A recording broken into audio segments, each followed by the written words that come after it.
Joyeux anniversaire,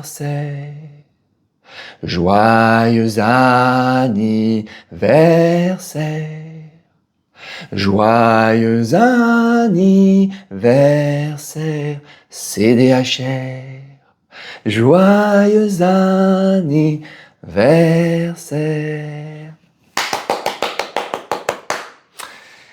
C'est le premier anniversaire du CDHR, la contribution différentielle sur les hauts revenus, qui va être appliquée donc en 2025. Ça y est, les contribuables concernés ont reçu leur demande de payer le CDHR.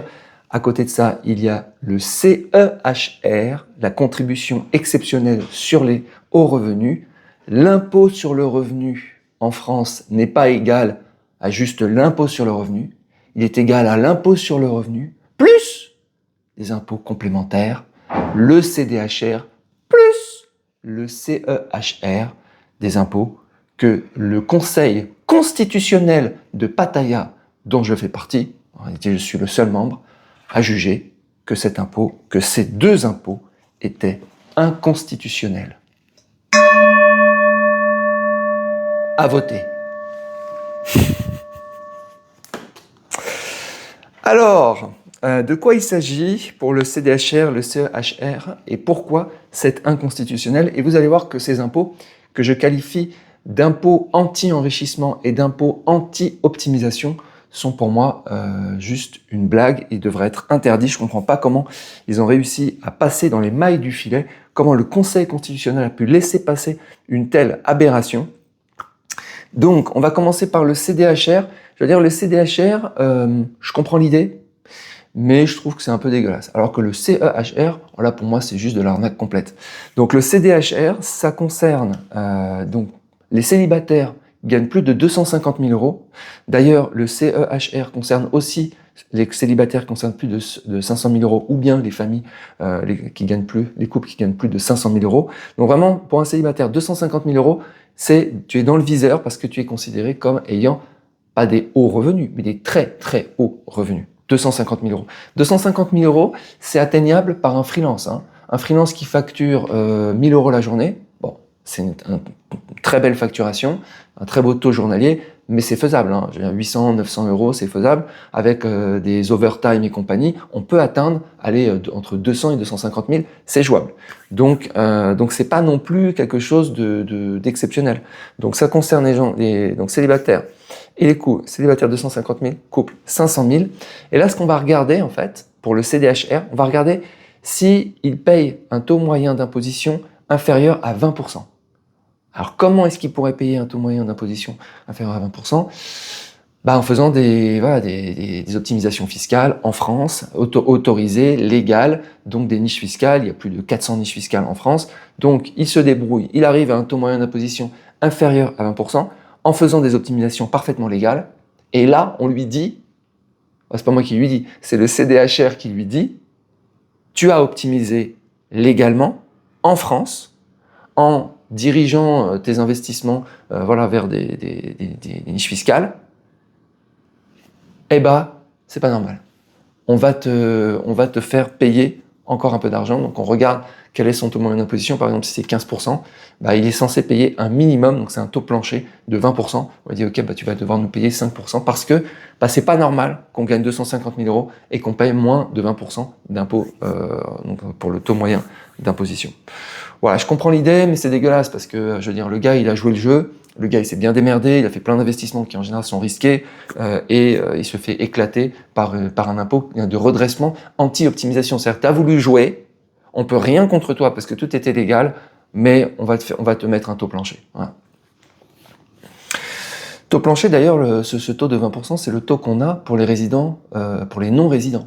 On est taxé avec un minimum de 20%. Voilà, bon. On aurait pu s'arrêter là. Mais non, il y a le CEHR, alors lui, il est vicieux. Lui, je pense que à lui seul, il contient la quintessence de l'esprit français.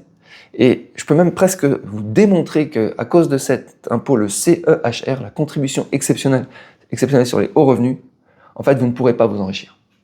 Presque. Pourquoi? Parce que ça, c'est un taux, il est beaucoup plus simple. Il n'y a pas d'histoire, t'as pas payé, t'as optimisé, machin, rien du tout. Tu gagnes 250 000, tu as déjà payé ton impôt sur le revenu dessus. Mettons, le gars n'a absolument rien optimisé de rien. Il a payé plein pot. Donc, allez, il a payé peut-être 40-45% d'impôt. Il a joué les jeux, il n'a rien optimisé. Ah bah, ça suffit pas. Il y a quelque chose qui va venir s'ajouter comme un deuxième impôt sur le revenu, mais cette fois-ci pour les riches. Pour ceux qui gagnent 250 000. Et alors là, attention. On estime en fait, c'est quoi l'idée? On estime que les premiers 250 000 que tu as fait, okay, ils sont passés par l'impôt sur le revenu, on n'y touche plus. Okay. Et tout ce que tu as gagné au-dessus de 250 000, donc si tu as gagné 300 000, 500 000, 1 million d'euros, et bien là, on va te remettre un nouvel impôt sur le revenu qui vient s'ajouter à celui que tu as déjà payé, hein, avec les tranches progressives de l'impôt sur le revenu. Mais on t'en remet un autre. C'est-à-dire que c'est vraiment un doublement. C'est-à-dire que quelque chose qui a déjà été taxé à l'impôt sur le revenu va être retaxé à un nouvel impôt sur le revenu qu'on appelle le CEHR. Bien sûr, derrière, il sera encore retaxé par la TVA au moment où tu achètes, et puis retaxé au moment où tu vas décéder avec les taxes sur les successions, etc. Et vous savez qu'en comptabilisant toutes les taxes qui s'appliquent sur les revenus, il y a l'impôt réel qui s'applique sur une personne depuis sa naissance jusqu'à sa mort en France, c'est 98%. C'est un retour presque 100% en fait. Ça me fait penser un peu au retour à Gaïa en fait. C'est-à-dire que tout argent qu'il ait été gagné par le revenu, les investissements, tout ce que tu veux, retournera à maman l'État, à la maison mère. C'est pas une blague. Alors, au-dessus, je vous donne quelques chiffres. Donc là, je vous mettrai les sources, parce que c'est carrément hallucinant. Je ne savais même pas que ça existait, ce CEHR. Pourtant, ça existe depuis 2011, alors que le CDHR, lui, 2025, sa première année. Des nouveaux impôts. Le génie fiscal de la France. Alors, on est donc 3%, ça commence, à partir de 150 000 euros, on est à 3% d'imposition sur ses revenus. Et ensuite, ça monte à 4%. Et regardez l'idée. Quelqu'un qui gagne 250 000 ou 500 000 euros, on va dire 500 000 euros, il est retaxé en fait à 4% en plus de l'impôt qu'il a déjà payé, l'impôt sur le revenu. Une personne qui gagne autant, qu'est-ce qu'elle fait? C'est-à-dire que pour moi, je payais mon appart, mes petites dépenses, etc. Et j'ai des excès de trésorerie qui sont très importants. Je ne parle pas des gens qui vont claquer tous leurs revenus. Mais sinon, qu'est-ce que je faisais? J'investissais. Je vais investir, je sais pas, et je vais avoir un rendement de mes investissements qui peut être autour de 5% brut. Je prends par exemple, t'investis sur, on va dire par exemple même t'investis sur des obligations d'État françaises. Voilà, ou t'investis en assurance vie, le taux sécurisé d'assurance vie. On est autour de 3-4%. D'accord? Mais en fait, il se reprend ce taux de 4% à payer pour le haut revenu. Ça veut dire qu'en fait, ça neutralise un investissement classique. Voilà, tout simplement.